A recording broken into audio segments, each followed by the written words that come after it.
Can I help you? Take your hand off me.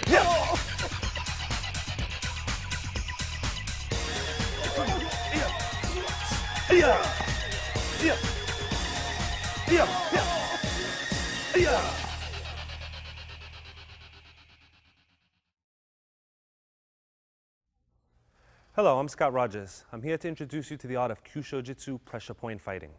First, we're going to talk about what a pressure point is. Pressure point is a place where a nerve comes to an end, where a nerve crisscrosses, and where a nerve branches off and forms the letter Y. Pressure points are holes or crevices in the body that allow one to enter pain directly into the nervous system. If we take, for example, the radial nerve, which travels up the index finger, across the arm, ends in the neck. The nerve is pretty long, but there's only several spots where one actually has openings to attack the nerve. When one attacks a pressure point, pain is transmitted directly to the nerve and travels in a much quicker route than if you struck it somewhere else. So basically, if I struck you on the arm, anywhere on the radial nerve, a signal would be sent, but usually it only goes about halfway up. When you strike it on a pressure point, the signal goes directly to the spinal cord and then it gets picked up by the brain there. What we do with these signals is we cause bodies to react to what we're doing. We may strike a point to cause a person's knee to bend or to cause them to turn in a specific direction. We also use the points in a cumulative manner. If you strike one point, you will get a good effect, but if you strike one point, say on the arm, and then go for a second point, the effect is doubled. In this manner, a smaller person can defend themselves against a larger individual using pressure points, where without the knowledge of pressure points, it would require much more power and precision.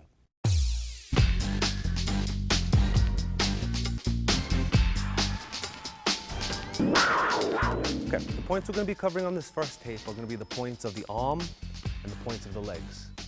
The arm points are considered the most important points in Kyusho-jitsu for several reasons. The first one, in any type of attacking situation, whether it's a punch, a grab, a tackle, the first thing coming at you is the arms. So generally it makes sense to strike the closest thing to you. So while a person may be a few feet away from you, when they reach out, their arms are much closer. Another reason is we use the arms as what we call setup points. By striking an arm point, we can make a more sensitive neck or jaw point weaker, allowing us to knock the individual out or knock him to the ground. Third reason we use the arm points is legally, if somebody grabs you or tries to push you and you hit him as hard as you can and knock him out, that might be an overuse of force. Using the arm points, it allows us to release from a hold or make an individual stop their behavior while still maintaining control and setting them up for future strikes. There are two words that are very important in pressure point fighting. Those two words are angle and direction. What that means is that just because you strike a pressure point does not mean you'll get the maximum effect. For maximum effect, it has to be struck in the proper manner, the proper direction. 3 ways pressure points are activated: by touching, striking, or rubbing. If you take a point on the wrist, which is called a rub point, which means it has to be stimulated in a rubbing manner, and you strike it, you will not get an effect. Conversely, if you take a point in the center, which is a hit point, and you rub it, you will not get an effect. So the two things to always be conscious of is, how am I striking these points, and what direction am I striking them in? Some points need to be struck from back to front, some up to down, some side to side. No pressure points in the human body are struck straight on. So if you were to throw a straight punch out, no matter how hard your punch was, you will not activate any pressure point to the maximum degree. Most of them go down, slightly up, a lot come back to front. That's why in traditional karate, there are a lot of moves coming back towards yourself. That's to set up the points going in this direction, following up in the opposite direction. So the first thing we're going to cover is going to be the rub point on the wrist, the touch point on the bottom of the wrist, and the hit point. This way you can see an example of all 3. Okay. The pressure points we're going to be using are the same pressure points that acupuncturists use to soothe or heal. Basically, they put a needle in these different points, and they make you feel better or cure ailments. We strike them in the opposite direction and try to cause opposite effects, either weakness in the arm or set up for further blows. When acupuncture was first developed, they did not know anything of the nervous system, so they sort of invented it on their own. And what they did was, instead of calling this the radial nerve, they called this the lung meridian. All of the meridians in the body are on different nerves. The median nerve is the pericardial meridian. The ulnar nerve is the heart meridian, so on and so forth. So the points have names such as lung 8 and heart 5. That was basically a primitive way of describing the different points on the different nerves. What they've also done is there are different methods of connecting the two together. One of the most popular is called the cycle of destruction, which basically says that if I strike a fire point, The next point in the cycle is metal because fire melts metal. Now, there are about 5 different theories to connect the points, and when you get finished with all of them, you realize that if you strike one point, the next one becomes weaker regardless of what theory you're using. So originally the points were designed to kill individuals and cause organs to stop, and if you were going after a specific organ, you'd want to be on specific meridians. To cause weakness in the arm, to cause a person to fall down or to be unconscious, it's not necessary to take it to that level. So all you really need to know is that if you strike one point in one spot, somewhere else a pressure point is weak. You don't have to know why it's happening. You just have to know to always be hitting points and hit points in connection with each other. Also, as a general rule, we're going to work our way up the body. So we're going to travel from the arm to the neck or the head, or to the legs, to the body or to the head. Main reason for that is the closer you get to the neck and the head region, the quicker the nerve impulse is transmitted. So while it's possible to actually knock an individual out on the arm alone, it's a lot easier on the neck. So it makes a lot more sense to set him up on the arm and make him weaker for the next shot than to hit the neck and try to hit the arm, which is further away. What I'm going to be introducing now is John. John is a student and a friend of mine. We're going to be showing the first 3 points, the rub, the press, and the hit. Now, we're going to be showing them off of a wrist grab. These can be used in a lot of different ways. This can be used in ground fighting, which we'll explore later. This can be used in motion, depending on the technique. Right now, we're going to do it off of a grab so that we can see exactly where the points are, exactly how it affects him. First point we're going to be using is called lung 8. Basically, where a nurse would take your pulse, 1/2 inch above the wrist joint, there's a hollow depression there. That depression, if he grabs nice and tight and I hit it, he feels it, but nothing happens. Now, if I was a lot stronger than him and I hit it really hard, he may let go, he may not let go. But a smaller individual would have no chance. By rubbing this point in an up to down motion, it causes him to let go, causes his hand to open, and it also causes his body to arch forward. That's very important because as he comes forward, he's set up for a follow-up immediately. Also, something to watch is this arm. There's something in medical terms called cross-extensor reflex action. What that means is when I strike this arm, that arm runs away. So on paper or on a magazine article, if you see somebody standing like this, the first thing somebody says is, he could hit me with that arm. But when you strike one of the points, that arm immediately starts to fly backwards. It's a protection mechanism because your body has 2 arms. It doesn't want both of them to be injured at the same time. Just like if I poke him in this eye, that eye is going to close to protect it. All right, so we take advantage of that. So the first one is called lung 8. It's in the depression. It needs to be rubbed. But if you rub on the surface, nothing happens. You also need to project where you want his arm to go.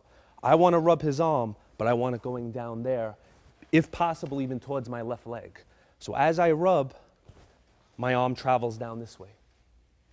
Eye contact is very important. Generally, your arm tends to go where you look. That's why in boxing or even in martial arts, they tell you when you're hitting a target or a bag, not to look at the surface, but to look through it, because your arm will go there.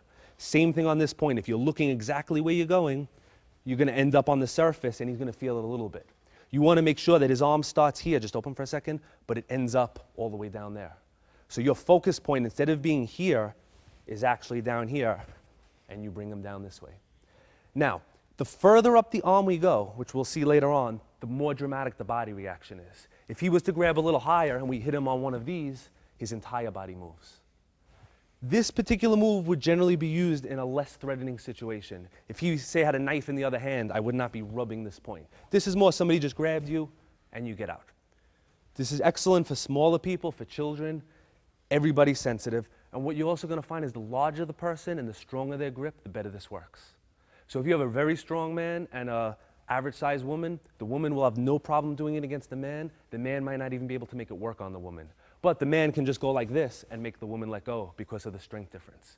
So when you're working with somebody, make sure you're working with somebody strong. Make sure they grab you. If John grabs me and he's very loose, he doesn't feel anything. You know, I'm moving him, but he's not feeling it. But the tighter he grabs, tight, he's actually in pain from that. What happens is the more tense he gets, the nerve runs all the way up the arm to the neck. It actually tightens. The tighter the nerve is, the quicker the impulse goes, the more pain there's going to be. So the first one is the rub point. Now this can be rubbed with the knuckles. If he was to grab with the other side, we could also use the ulnar bone on the bottom to rub to make him let go. We can also, if he was grabbing higher, use finger pressure. And we would have to, instead of rubbing, we're pulling in this direction, causing a rubbing motion, which would actually bring him into us. So rather than trying to use grip and pull him in, we just rub in this point, and it brings him right down, leaving this arm free to strike him or to block anything that might be coming our way. Second point we're going to use is exactly opposite to the lung point. It's called heart 6. It's a ½ inch above the wrist joint, and this is a press point. Press point means it has to be pressed or squeezed. The way we use this one, the way we demonstrate it is if he makes a nice tight fist and I try to bend it, I can't. But by taking my thumb knuckle and pressing it into the point, the wrist bends and sets him up for a wrist lock. Now, nobody's going to give you their fist and allow you to do this technique. The way we use this would be as he's grabbing, maybe we want to peel his arm off and bring him into an arm bar. If he was grabbing nice and tight and I grabbed his forearm and pulled, I might not be able to get him to move. Because while his wrist remains straight, he has maximum power. If anybody tries this, if you make a tight fist and bend it, as it bends, the hand tends to open. So by bending the wrist, the hand opens, he loses all power. So what I'm going to do is with my middle finger, with this part, the pad, almost like an Indian sunburn, I'm going to grab and I'm going to rub that point, pressing it against the bone. So now as I dig in here, it brings him to this position, which was a lot easier than before with a lot less effort. Now, in real situation, we wouldn't stand there and just use one arm. We would let both arms do the work. This would dig in, this would help, and we would bring them right down, allowing us to follow up on other points, or if we did it severely enough, we can bring them straight down to the ground. So we have our rub point, and we have our press point. The third point we're going to cover is the hit point.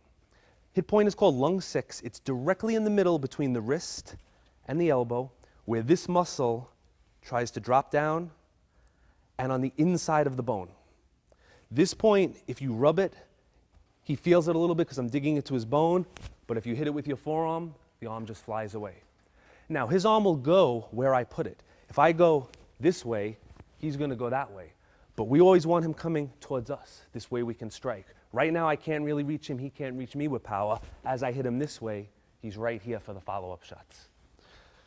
So in a situation like this, I would have my choice of rubbing, pressing, and hitting. And that choice would be based on what martial art I do. If I did a grappling art or a jiu-jitsu art, I'd want to come for this one to get him into an armbar. If I was doing more like karate or a striking art, I'd want to come in here to hit him. And if I just wanted to release from the hold, I would just come here, possibly to step away and wait to see what he does next. Now, we spoke earlier about how the points weaken him. When I do this to him this way, he's weak for about a second. When I hit him, it's still going to amplify the effect. But if I come in and I hit the arm and it kind of goes to sleep like it does right now, I actually have up to 20 minutes to follow up with my next shot. So basically, as long as he's feeling that pain in his arm, that nerve is transmitting up. And as long as it's transmitting up from the arm, when you catch it up and meet it towards the top, you're going to have the effect amplified. So when you practice, we just use just enough to make him let go. If you do more than that, nobody's going to want to practice with you and you won't get the work in. So what you do is you do as little as possible just to make him let go. Now you're going to come across people that you're going to hit them and they're going to say it doesn't hurt. But while they're saying it doesn't hurt, their hand's still going to open. The purpose of these strikes is to make them release, bring their body forward, set up the nerve. Whether they feel pain or not is completely irrelevant. Any trained fighter, anybody that's a fan of boxing or full contact, I've seen many fights where a fighter gets his nose broken or breaks his hand and continues to fight because he goes through the pain. So if John grabbed me and I broke his nose right now where he's nice and calm, it would hurt him a lot and it would affect him. If he was trying to kill me or mug me, I would hit him, and if he could take the pain, he'd still come forward. The reason being is I'm giving him pain, but I'm not neurologically causing him to do anything. By striking one of these points, neurologically, this hand has to open. Most people will feel a lot of pain, but even the ones that don't will still have the same effect. Okay, to sum up the three first points that we've done. First one is lung 8, 1/2 inch above the wrist crease, and it's rubbed from top to bottom, so we're rubbing towards the hand. Second point is called heart 6. It's 1/2 inch above the wrist joint, but it's on the bottom of the arm. And that one is pressed either with finger pressure or with knuckle pressure, causing the wrist to buckle. And the third point is halfway between the elbow and the wrist on the inside of the bone. That's called lung 6. This one is struck. Now, in the way that we struck it before, we used our forearm. The reason for that is our forearm is meaty and muscular. So when I strike his forearm, it's actually a cushion. In reality, we'd want to come in and strike with a knuckle, which would actually paralyze the arm. In practice, you have to be careful because this muscle comes to an end here, and if you strike at the insertion point, you could actually rip the muscle. So we don't really want to strike it with the knuckle in practice. If you can make him let go with the back of the arm, if you put a knuckle in there, you can be pretty sure that you're going to do double the damage. So right now we're just showing a couple of ways to strike, but you could come in with the knuckle. If he grabbed opposite, we could even come in with our fist. So those that do karate, basic low block, releasing the arm to get out. We covered the first 3 points of the arm. We covered the rub, we covered the pressing point, and we covered the hitting point. The next 2 points we're going to cover are the most useful on the arms for several reasons. One, they can be pressed and struck. And number 2, depending on his arm position, they can always be accessed. For example, if he grabs low, I can use the low point. But if he grabs very high, it's a little awkward to use this point. Same thing with the center point. If he grabs here or grabs my elbow or grabs low, we can use the center point. But if he grabs very high, it's too awkward to get to. The next 2 points, whether he grabs high or whether he grabs low, they can be struck.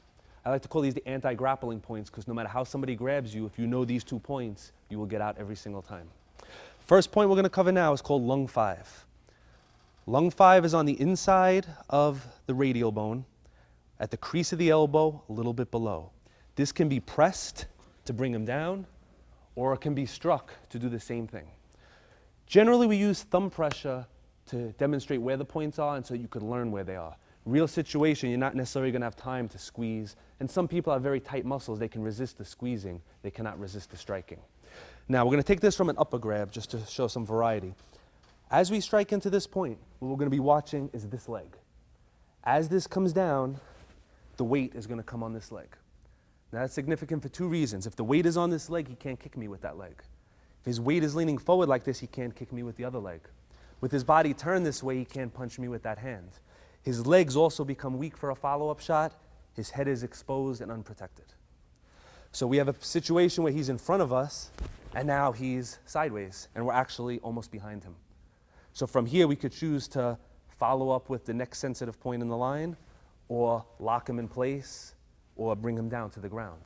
An example of bringing him to the ground would be instead of rolling him into our stomach, we're going to go down with this one, we're going to sidestep. So as we hit, we bring him down, allowing us to pin him, control him on other points.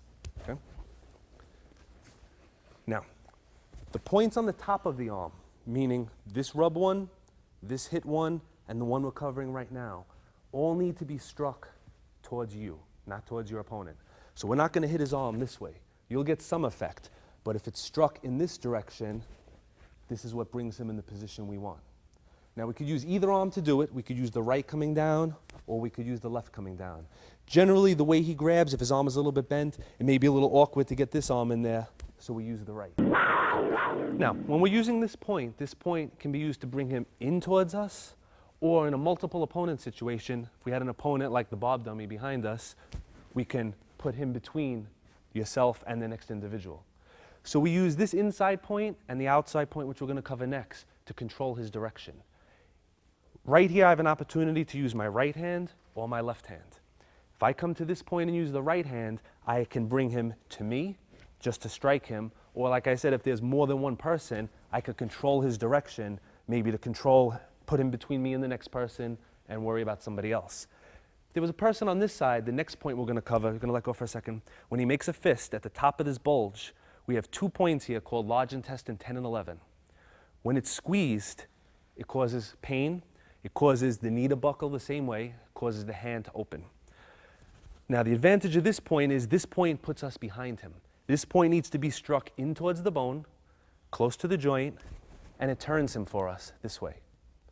So now, if we had an opponent this way, we would strike it and bring him that way. So both points serve similar functions. It's just a matter of which direction we're going to use and which hand we use. Generally, this point will be struck with the right hand to set him up with a technique such as a high block.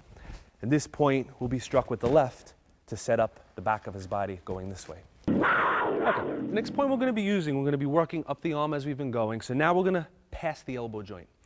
We're going to be using a point that's called Ha-Tu. If he makes a muscle between the bicep and the tricep muscle, about 1.5 inches up, there's a little hole there.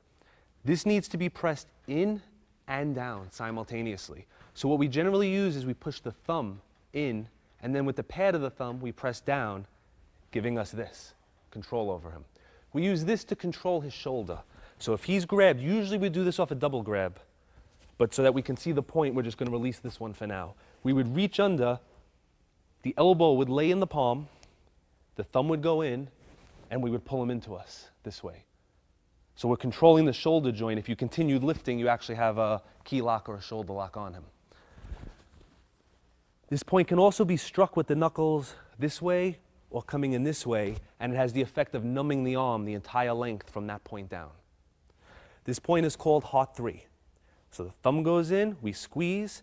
Now when we squeeze a point, you can see his body tensed up. That's his reaction. What he does next is up to me. If I move him this way, he goes this way. If I pull him in, he goes this way. If I bring him down, he comes down.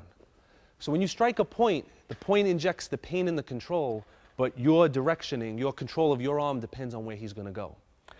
A point that we use in conjunction with this, we're going to show it on the other arm, is called large intestine 12. That point lies between his bicep and his forearm. You're going to find a little hollow pocket here. Again, it can be pressed with the thumb, or it can be grabbed with the fingers to pull.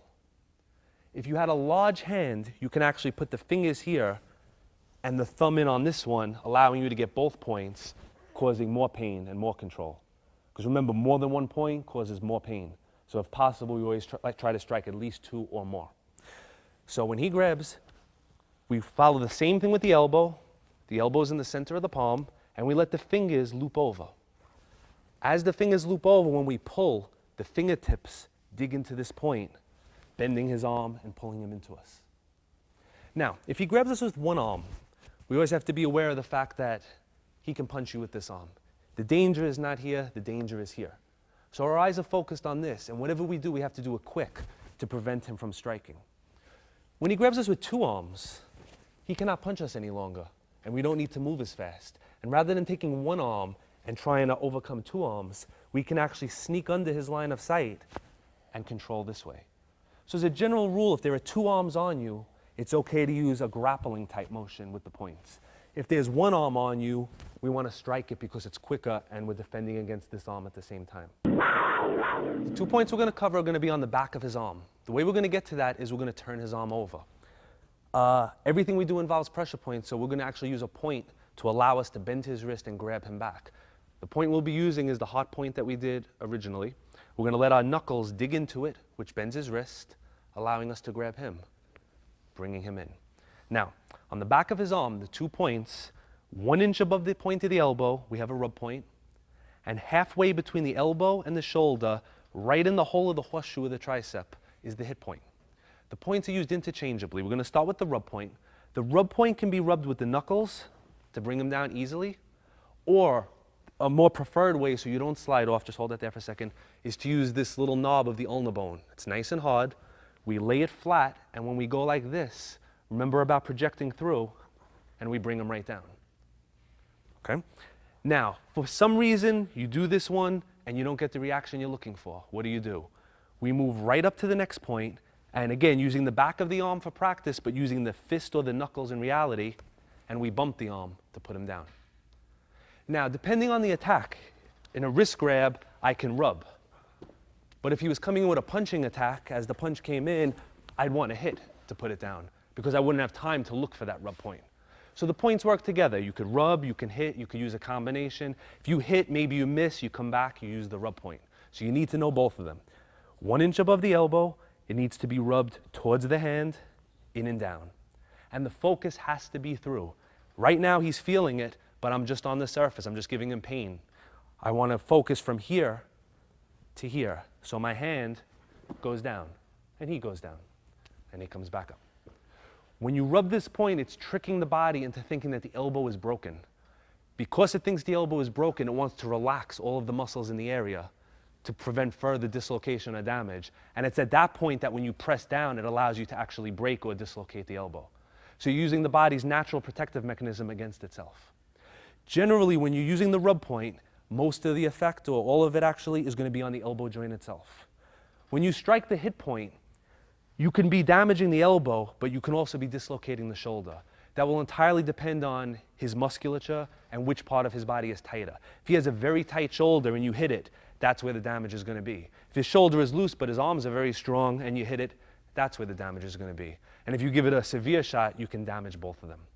So again, when you practice it, right now I'm holding this arm still and just working with one arm. In reality, as this went down, this would be coming up, causing opposing forces, and it would do much more damage in that sense. Okay? We have a couple of points left that we're going to cover that are in the same territory as ones that we've done already, meaning we're going to go back to the wrist. We had our rub point, we had our press point. Directly between them, we have another squeeze point. This point can be hit to make the hand open, or we can use thumb pressure to dig in and bring them down this way. Basically, this point serves the same effect as the other 2 points. It's just another option, something else that you can do. Now, as we get closer to the hand, we have 2 points on the hand that we use to release grips. One is between the thumb and the forefinger. One is between the pinky and the ring finger. If he's grabbed between the ring and the pinky finger, 1/3 of the way up, you're going to feel a hole there. All pressure points are in a hole. This can be rubbed with the knuckle, or it can be with the knuckle, the pointy part, struck to make his hand open very quickly. If he was grabbing with the other hand and we couldn't get to that one, the other point is between the thumb knuckle and the index knuckle, halfway, right on the bone of the index knuckle. And the same thing, it can be pressed that way, or it can be pressed with an index finger to control him and follow him up somewhere else. So again, this leaves you with different options. Some people will find certain points just work better for them. Some people will find certain points they just can't get the hang of. As long as you know what the point affects and what it's going to do to the person, it doesn't matter which way you go with it. What we're going to cover in the next section is how the points combine with each other. So far we've been doing 1 point at a time, 1 point at a time, 1 point at a time that way. When we start combining points, you're going to see the effect is multiplied, and generally you have 2 arms, you want to always be using as much of your body against your opponent as possible. It doesn't make a lot of sense to have him there and to hit him with 1 arm and this arm do nothing, when this could be weakening another point for the next blow.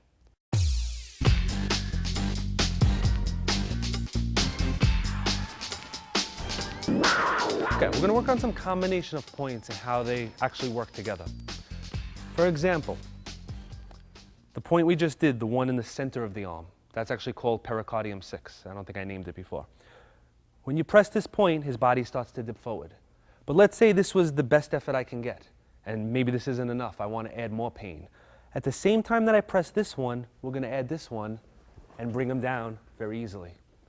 So now instead of using strength and using force, we're just adding more spots that we hit. The more spots that you hit, the less force that you need. When we grab him, we don't want to just grab with a regular grip. This will give us control, but we're not activating any pressure points right now. If we use what we call the eagle claw grip, we draw the fingers back, and this thumb knuckle automatically catches into this point, this way. And these 3 fingers, the index, the middle, and the ring finger, catch into this groove here, guaranteeing that you're going to get that lung point. So now grabbing this way is different, you can see, than doing this, because I'm curling. I let the fingers dig into the groove, this is here, and I squeeze. Now, right now I'm squeezing and I'm not controlling him. To control him, I arc the wrist and pull the pinky towards me, this way. Now, the reason for such an effect is I'm actually on 2 points instead of just being on 1. So now, anytime he grabs me, I automatically start my combinations with 2 points. If he decides to punch with the other arm, now I have 3 points, and I can follow up somewhere else. But if he doesn't, when I come to my next point, he's coming in. Whether it's the lung point or the heart point on the inside, we lock here and we squeeze here, and he comes in. Much easier with a lot less effort. Now, real situation again, we don't always squeeze. He grabs, maybe I'm going to strike the 2 points simultaneously, bringing him in, and for the follow-up. So if I want to speed things up, instead of squeezing, we just hit 2 spots. Or we hit 2 spots this way, and we bring them that way to follow up. The final point we're going to cover on the arms has one specific use, and it's called the lower forearm disarm point. Whether an opponent's holding a knife, a gun, or a stick, we want to use this point to make him release it, and there are a couple of reasons for that. If his knife is coming in, and we strike one of the other points, as it comes forward, the knife may end up actually falling on me. The point that we're going to use is opposite the upper hit point. So it's inside this bone on the bottom. Whether you're on the outside or whether you're on the inside, what you're going to pay attention to is the direction that the weapon falls, which is towards him. Now, there's another thing that this one does. When we strike the bottom of the arm, the wrist is going to bend and weaken. When the wrist bends, what did we learn from before? The hand opens. the hand opens when we're using a handgun, the trigger cannot be pulled. All right, this is a rubber gun, but if you had a real working model and you struck one of the upper points, he would release the gun, but before he released it, his finger would twitch and he would pull the trigger. So if I was here and I hit him, he would let go, but maybe he would shoot somebody that we wouldn't want to get shot. So the same thing we're going to apply by coming underneath. It just makes the wrist open, the gun drops. There's no chance of the trigger being pulled. So again, halfway between here and here, the muscle comes in, inside the bone. And striking area should be your radial bone, this bone on the top. So we're just going to do it slow, shooting up this way. If you're on the outside, you're coming slightly in because it's on the inside. If you're on the inside, you're going to turn it a little bit and come from underneath. And as you do it, the wrist is going to be forced forward, which makes sure that the weapon goes that way.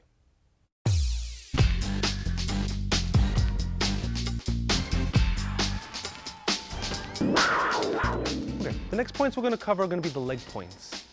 The leg point's main use is to either turn his body, to spin him around, or to drop a taller person down to your height. So if you were dealing with a very tall person, instead of reaching up, you come to a leg point, you bring them down a little bit lower. There's also a special relationship that exists between this arm and this leg. By locking any point on this arm, the opposite leg becomes very sensitive, which we'll show a little bit later. First two leg points we're going to cover are going to be in the same area of the leg, but different sides. If one has the leg bent 50% of the way between the hip and the knee, so we go halfway, and 50% of the way around, inside and outside, are the 2 points we're going to use. The inside point is called spleen 11. It's between the muscles on the inside. If you feel it on yourself, you'll feel a little hole there. And the outside point, if you stay at attention where your middle finger touches, is called gallbladder 31. Both points will cause a Charlie horse in the leg, cause the person to drop. Generally, the inside points can be used with the knee or with the ball of the foot or the heel. The outside point must be struck with the knee or the heel. The reason for that is the muscles on the outside of the leg much stronger, much more dense. If you were to use a roundhouse kick like in kickboxing or a ball of the foot kick, it would probably bounce off somebody who has a conditioned leg. You need more follow through. So a side kicking motion or a knee strike, perfect for the outside. For the inside, you can use the ball of the foot, the heel, or the knee. So we're going to start him in a front stance just so we can see where the point is. We have his knee here, we have his hip here. We're going to go 50% of the way in and move to the inside. And with one finger pressure, we're already getting his body to move. Okay, we're going to show the spleen 11 point, the inside of the thigh. As he grabs, one leg will be in the front of the other. If this leg is in the front, we're going to attack it this way. If the other leg was in the front, we would attack it that way. This way everybody can see we're going to use this leg, and as light as we possibly can, we're going to bump it, and you can see his body reaction. Any more power, he's going to drop to the ground. What you saw is he let go of the technique, and if I held on to his arm as I did it, I would retain control to follow up with another shot. Generally, the inside points are used when the person is in front of you, grasping you, where you're lined up. If a punch was coming in, and we're going to turn it in a minute, we would be using the outside point, the one where the middle finger touches. So if he's punching with his left, and we get to the outside, we can't access the inside, but this one here is going to put him right down. And you can see, even though he's shorter than me now, if he was taller, brings him right down to his knee. Another advantage of that point is for the next 10 minutes or so, he's going to be doing this, which means he's not going to be very effective as far as footwork and moving around. Okay, the next point we're going to be using is on the back of the calf. It's actually 3 points in one. The point names are called bladder 56, 57, 58. If you look at the way his calf is shaped, the 3 points are in a straight line, right at the bend of the knee, dead center, and right where the muscle comes down. The one that we do most of the work with is the one up here. With thumb pressure, we could actually just bring him down. Now, the way we use this point is in combination with the arm points. Very rarely in a self-defense situation are you going to find yourself behind. But if he was facing me and he grabbed and we brought him in close using one of the other points, now I'm behind him enough to put him down on that calf point. So generally when we attack the arm to turn him, either with the right or the left, his body shifts. When you do it harder, the weight comes on, you see the leg buckling, and that allows you to bring him down and follow up this way. The last point on the foot is one that's very important from rear attack. Somebody grabs you from behind this way, or they choke you from behind. One of the main defenses is to stomp. Most styles of karate or self-defense teach you to stomp on the instep. The instep is one of the strongest bones in the body. I don't think it's even possible to break it. So really what you're doing is you're stomping on a very unsensitive surface. Where we aim our stomp is between his pinky and the next toe, just like the one on the hand. Where the foot makes a little turn, you can just press and control him there. So using just, turn a little bit this way, just very light toe pressure, we can pretty much control his body. When we use it, it would be stomping, and he would drop or at the very least let go of what you were doing. This point's also used with footwork. If a punch is coming in, a lot of times we'll step in and tread on the point to follow up with other shots. So if you do a form of martial arts that involves a cross stance or cross stepping, that's a good spot for you to put your foot there. Okay, when we practice again, we use, just like we use our thumb pressure, we use our toe pressure to find the point. Obviously outside he's going to be wearing shoes or boots on, and you're not going to be able to access it in that manner. But by using a stomping motion, whether he has shoes on or not, unless they're steel tipped, you're still going to get the same effect, whether he's grabbing you from behind or from the front. So real situation, stomp. For practice, you don't want to do that to your partner because he's not going to like you anymore. So you use your toe, or if you're going to use your heel, you place your heel on it and gradually add weight until you get that reaction and you release. Whenever you're working for pressure points, you're looking for a reaction.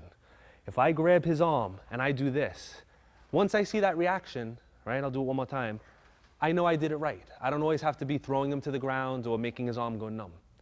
Later on when we cover the head and the body points, it's going to be similar. You'll strike a point and you'll see his eyes blink and he'll stumble a little bit.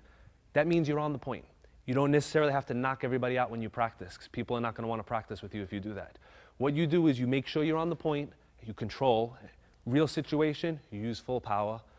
Excellent method to train on is one of the bob dummies, because you could hit it as much as you want. It's anatomically correct. You learn the proper angle and he won't get mad at you. All right? What we're going to combine now is the arm and the leg, like I explained before. When he grabs with this arm, when you lock either with the eagle claw, like we did before, or we grab one of the points, or we even hit a point, this leg becomes very sensitive. The main way we use to attack it is with our heel coming across. The reason for using the heel is it's harder than the other parts of the foot, and when you have shoes on, the toes tend to wiggle. So the heel is going to cut into the inside point. Now, when I strike this point, like we learned before, his body turns. If I kick that leg without using the arm, his body turns. All right, just keep your knees bent a little so I don't hurt them. When you do them together, his body turns and he tends to drop. So whether he was going to punch you, grab you, whatever he was going to do, he's not doing it anymore. And it's a very quick move. I'm not going to do it again with power, but as soon as he's here, you just shoot up and extend out. So now if you were very weak and had no power at all, you're using a weak point of his arm and a pressure point to turn him, a weak point of his leg and a pressure point to turn him, and you're doing it at the same time, which tends to shock his system. He can't be prepared. He may know this is coming, but when he feels this, he can't resist in two places at once. Also, if you notice, this arm is completely free, so as soon as you hit, this is here to finish him right away. So before he finishes moving, your technique should be done. He should be on the ground. The last point that we didn't cover, all right, we're going to roll his pant up again. Between his ankle bone and where his calf muscle comes to an end, halfway between these 2 points, behind the shin bone, you press it and he feels it, but this is not how we use it. We generally use it with a scooping motion. And this is one that's much more effective with shoes on. He grabs, let's just use one so they can see it, whichever foot's in front, you're going to scoop. And it makes his leg do that, which very nicely, we'll do it slow, once he moves it, very nicely sets him up for the other side and brings him down to size again. This can also be used in a situation if you brought him down and you've stepped in and you could actually use the heel to kick it out that way to bring him down. Again, when you're using the shoe, the hard edge of the shoe is your striking point. When you're not using the shoe, you want to use the heel area and just let it kick in. It's very little quicker than if his leg is here and you move that way. It's a very fast move. So he's grabbing, he's looking at you, you're watching this arm, you come here, he thinks about that, you go somewhere else. Generally in a fight, person's going to be looking at your eyes, looking at your shoulders, looking at your arms. If you try to throw a nice high kick, it's going to look good, but he's going to see your whole body react. When you throw one of these kicks, your upper body doesn't move at all. So if he's looking at you, he's not going to see it, he's just going to feel it, and you're going to follow up there. So when his mind shifts down there, number one, you're weakening his system, you're weakening the other points, but number two, you're shifting his focus to his legs, and then you're going to come back up.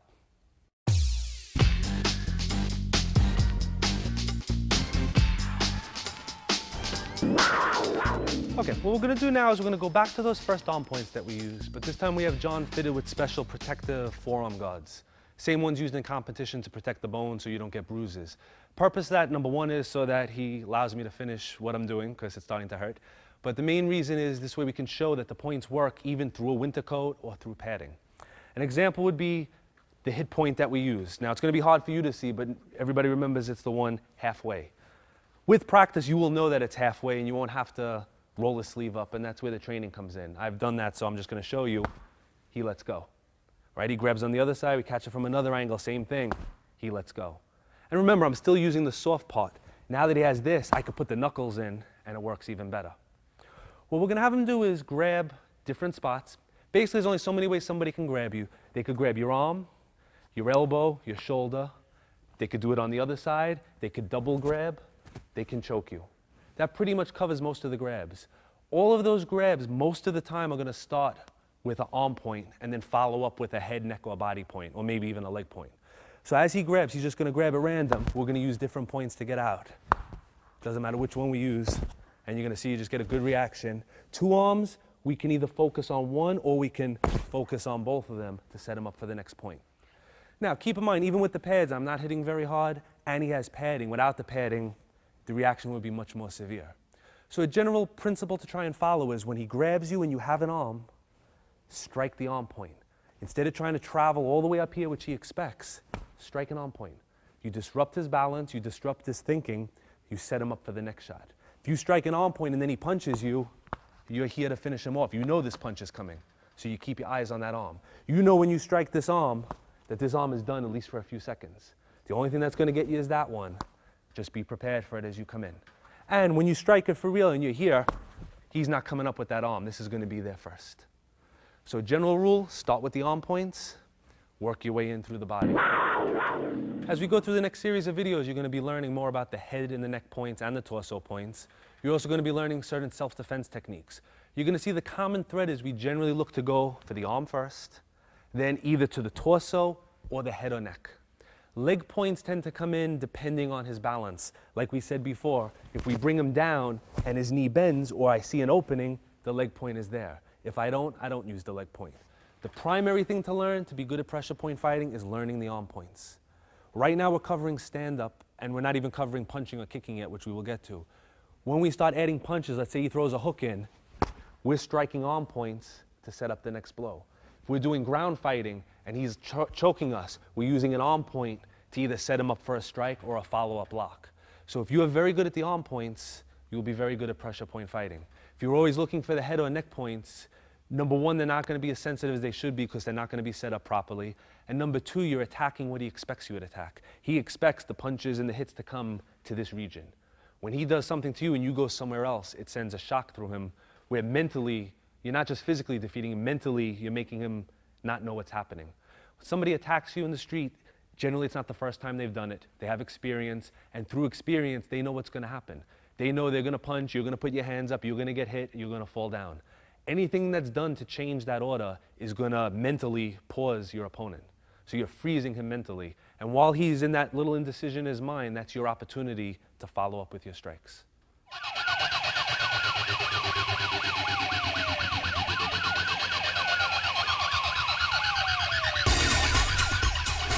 We're going to be demonstrating one of our instant knockout shots. Where we're going to be targeting is the stomach 9 point in the side of the neck.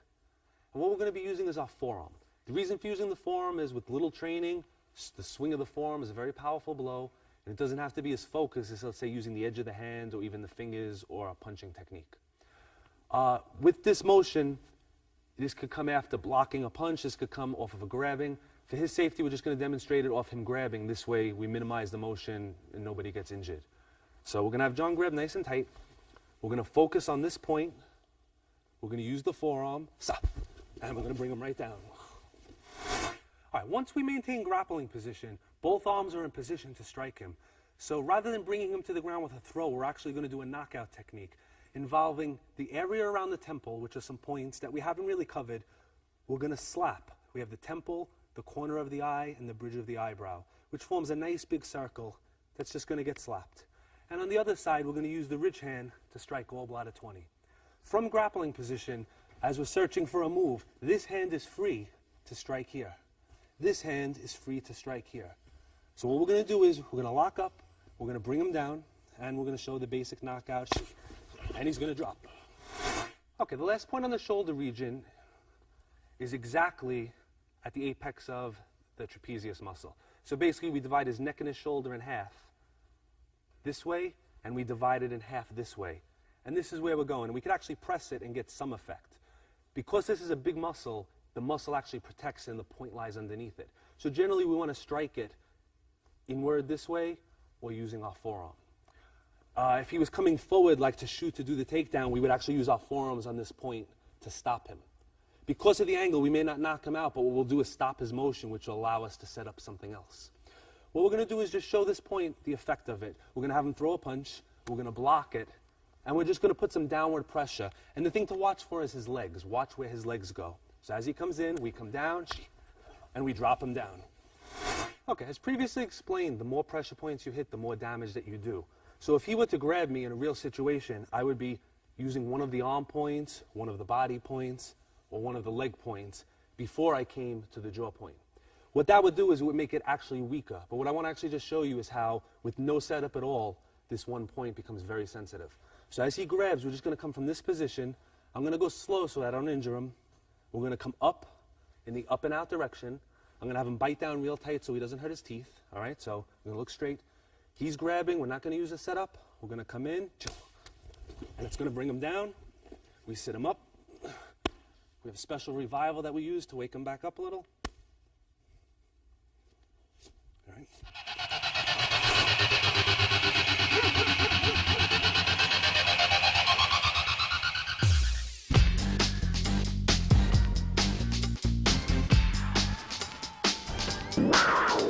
Okay, at this point I'd like to go over the proper revival techniques. The purpose of the revival techniques is to wake your partner up if you do a knockout, but most importantly it's to make sure that he doesn't have any adverse effects. What can generally happen if you knock somebody out, they will wake up on their own, they won't just stay asleep forever, but when they wake up they're going to have headaches, their stomach's going to hurt, they're just going to feel almost like they have a hangover. With the proper revival, you're restoring energy, basically that you took away with the strike, and you eliminate that effect. The first type of revival is what we call arm revival. Basically, any of the arm points that we strike. When you strike it, what we're going to do is we're going to actually stop energy to that point. So we hit it, the arm goes to sleep. Now, he's feeling a pulsing right now. That hurts. The way we wake it up is we hit the exact same point with an open palm with approximately half the power with a slap. And then we massage the area. And we repeat that. Slap and massage it. And after you do that, he should have full use of his hand again. So the arm revival is basically simple. Whatever you hit it again. But you hit it with half the force, and instead of hitting it with a focused area, we hit it with a flat palm, and we just massage the area. Flat palm, massage the area. And that'll bring your partner's arm back. This way, when you're training, you hit those points, you can practice it more than once. As far as the head, the neck, the body, we do a technique like we did. We strike, he falls down. All right, he'll tend to just be laying down, basically. The first thing we want to do is we want to sit him up. So we grab him by the head. Okay, now if he's really out, he won't fold his own legs, so you're going to fold his legs. We want to keep our knee in the base of his spine. We want to keep our hand on his head. Now if we struck him on this side, we want to revive on this side. If we struck him on this side, we revive on this side. Where we're going to be reviving is right next to the spinal cord. There's something called the bladder meridian. I'm going to show it on myself actually. Not over here, a little bit over, right in this line. This is called the wake-up nerve. Similar to the arm points, we're going to slap it and massage. Slap it and massage. At this point, he should be awake. He may still feel groggy, so what we're going to do is we're going to take our thumb and forefinger, we're going to place it at the base of his back with the spine running in the center, and we're going to run our hand up his spine a couple of times. In Chinese medicine, they say all energy in the body is stored in the kidney region. And when you do this, according to the theory, you're bringing the energy back up into the head. Medically, most likely, you're just stimulating the nerves that go into the neck and head area, and it's waking him up. But either way, the function is what matters, not what causes it. After you finish that, to restore more energy, we're going to start with the hands. Again, in acupuncture and Chinese medicine, each finger controls a different part of the body. So for example, the pinky finger is considered the heart. The ring finger is considered what they call the pericardium. The index finger is the large intestine. So what you're going to do is you're going to pinch, starting at the pinky finger, and pull. Pinch, pull. You should feel like a popping sensation. If anybody ever got a Chinese massage before, this is what they do. They massage the points, they pop the fingers, and what that does is it wakes up and stimulates all of the nerves. And that covers the revivals. Okay, remember that due to the effectiveness of pressure point training, there's a certain danger involved in the practice. One should always practice under a qualified instructor. And keep in mind that pressure point training is designed to enhance whatever art that you study. Whether you're doing a striking art, a grappling art, or a joint locking art, use pressure points. Pressure points do not replace what you do, they just make what you do more efficient and more effective. Look forward to seeing you in the next series of tapes, and train hard.